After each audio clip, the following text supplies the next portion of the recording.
જય શ્રી કૃષ્ણ, હેપી 11. તો જો આજે આપણે બનાવશું ફરાળી સૂકી ભાજી.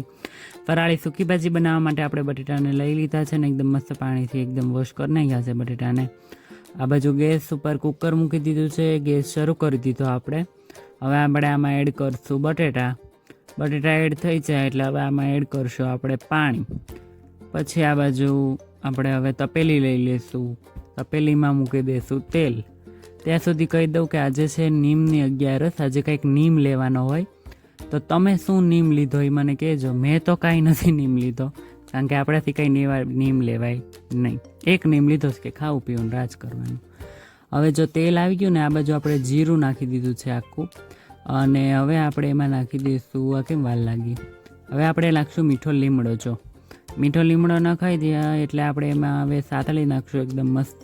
લીમડો અને જીરું સતલાઈ ગયું આપણું. હવે એમાં નાખી દઈશું આપણે શિંગદાણા આખા નાખવાના છે. હા, થોડાક મસ્ત સૂકી ભાજીની આરવાર મજા આવે એટલે આખા શિંગદાણા નાખી દીધા છે આપણે.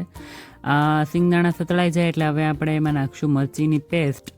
મરચીની પેસ્ટ નખાઈ જાય પછી આપણે હવે એને સતળવા દઈશું. સતળાઈ જાય એટલે પછી હવે આમાં આપણે હળદર તો નાખવાની નથી, કારણ કે ફરાળની સૂકી ભાજી છે. એટલે હવે આપણે એમાં નાખશું મરી પાવડર.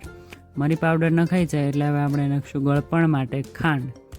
ખાંડ નખાઈ જાય પછી આપણે નાખશું બાફેલા બટેટાના જે કટકા કરીને બટેટા રાખ્યા છે એ. પછી હવે એમાં આપણે નાખી દઈશું લીંબુ ખટાશ માટે સ્વાદ અનુસાર. હવે એમાં નાખી દઈશું આપણે સ્વાદ અનુસાર મીઠું, અને આપણી સૂકી ભાજી રેડી છે. હવે આને મિક્સ કરી અને 1-2 મિનિટ સુધી એકદમ થવા દઈશું. હા, શીંગનો ભૂક્કો નાખવાનો ભૂલતા નહીં. હા, શીંગનો ભૂક્કો આપણે